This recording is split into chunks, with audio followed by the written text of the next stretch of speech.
Hi there, my name is Justin Hibbard, and I'm a former Canvas or Instructure employee. And like many of you, this year I'm also a homeschooling parent. One of the things I often hear from homeschooling parents is where would I find this curriculum for algebra or for my fifth grader or something like that? And so I want to show you an awesome place to find some free resources, entire online courses that you can utilize for your student. So let me walk you through that. And that tool is it's called Canvas Commons. It's on the Canvas Learning Management System, and it's a tool built in there called Commons. It's a learning object repository. In other words, a repository full of materials that teachers have made available publicly, entire modules, assignments, quizzes, but also entire courses. There's 145,000 different resources currently on there and 20,000 entire courses that you can find and download for free. Awesome, awesome tool. So I'm going to walk you through today exactly how to find these resources, how to set up your account, how to get them into your account, how to add your student to the account, all of that in this video. The first thing though that we're going to want to do is we're going to want to create an account. Now you may say, well, I have an account from, for a grad school class that I'm taking or something like that. You're going to need to have a teacher account. And even if you have a teacher account, let's say that you teach at a school, you're going to need to be able to access the Canvas Commons tool, and sometimes schools turn off it, and so you may not even see Canvas Commons here, and you might not even have the ability to add someone that's not in your school district inside of your course. So probably the best rule of thumb is to come in here and say, need a Canvas account, click here, it's free.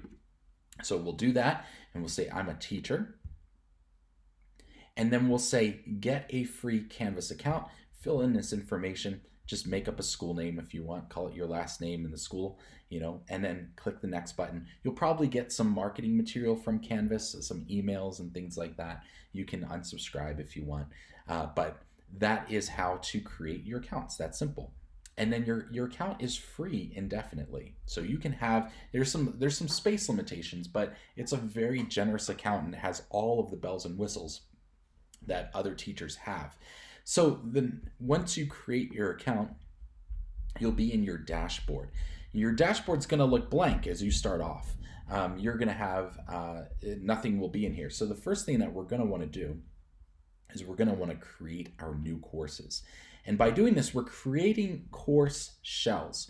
And I'm going to suggest that you create, so let's say you're looking for an algebra course. I'm going to suggest you create 3, 4, 5 algebra course shells, because the downside to Commons is that you really can't experience the course unless you have it in your account and you're looking at it inside of your account. You can preview it, but you really can't get a great feel until it becomes a course in your account. So I would suggest creating 5 of them, and I'll explain more why I'm doing this in just a second. So we're going to go ahead and we're going to do 3. We'll call it Algebra A and create the course. Okay, we'll come back over to dashboard. We'll do it again, start a new course, Algebra B, create the course. And once again, we'll come over here to our dashboard and we'll start a new course. We'll say Algebra C. Okay, I'm giving them all unique names and you'll see exactly why in just a second. So now, once we have our course shells created, and this is what a course shell looks like, it's all blank, everything's in here. But when we go back to our dashboard, we're going to see that we have 3 unpublished, well actually we have 5 unpublished courses, but 3 algebra ones, Algebra A, B, and C. And then I also have some published courses here as well. So now let's go over to Commons. Once we're in Commons, we can go ahead and search for what we're looking for. You can also filter your results. So I'm looking just for courses. You may say, oh, I'm looking for a specific grade level.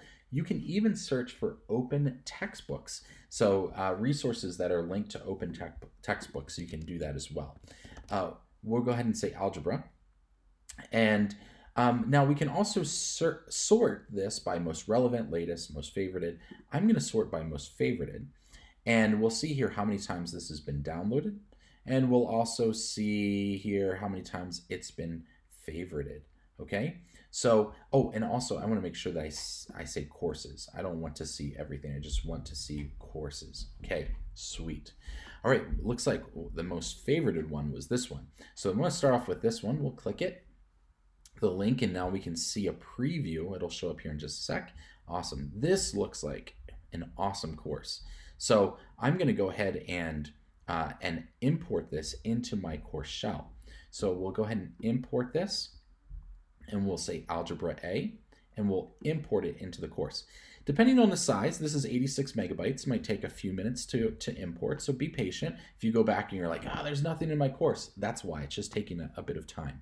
While that's importing, let's go back to our search up here, and let's look for another algebra course. So let's go here, and here's a self-paced course from Catherine Folger. So let's go ahead and import this. It's a much smaller course. It should happen pretty quickly. And we want to now choose Algebra B. And this is why I choose different names for these courses. So I know A, B, and C. I know I've already uploaded a course in Algebra A. If I add this into Algebra A, it's going to import both of these courses into the same course, and that's going to create a mess. So I want to make sure I upload this into a separate course shell, and that's why I say create multiple course shells as you start off. And then you can compare them, decide which one do you like, delete the ones you don't, and publish the ones that you do like. So we'll go ahead and import this into the course. Awesome. Now let's go back to our search here for algebra, and let's look for a third course that we can utilize here. Let's look here at this one here. Let's do that one. Okay, as I'm looking here, and I see, okay, modules, like that doesn't look like a whole lot, and it's really small. Probably not a great course for me to utilize. So I'm not going to use that one. I'm going to use, let's go down here. We'll use this one. Let's see here, Algebra 1. Okay, this one looks much better. And we're going to go ahead and import this, and we're going to say Algebra C, import this into the course.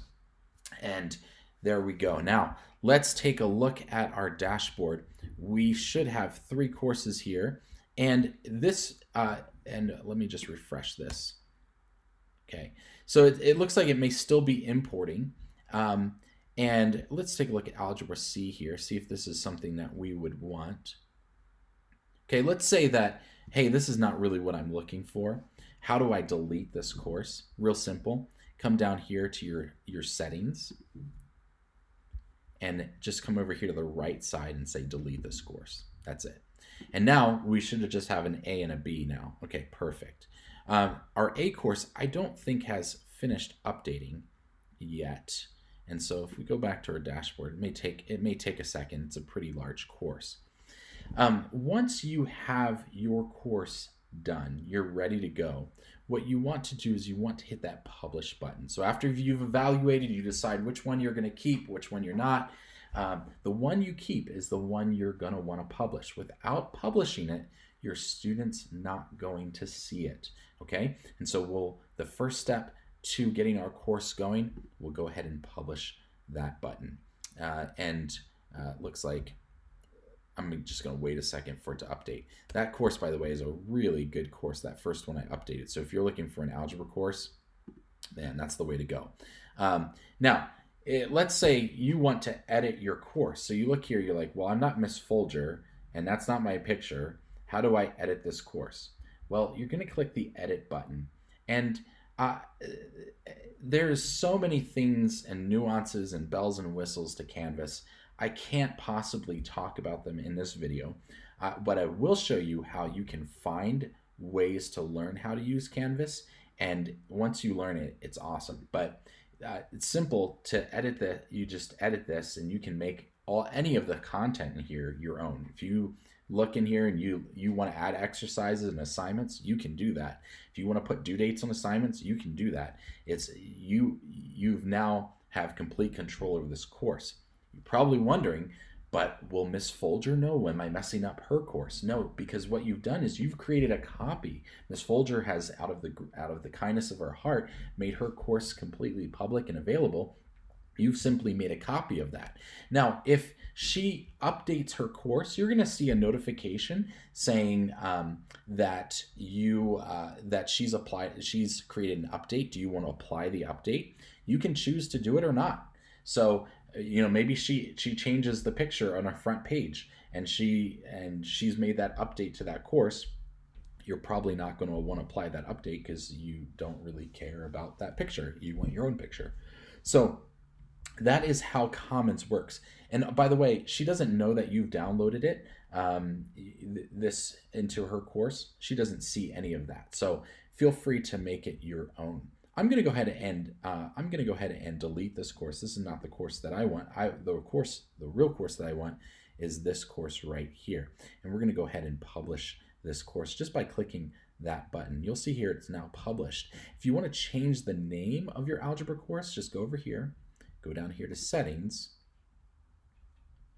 and now just take off the A there if you want, and then just update course details. All right.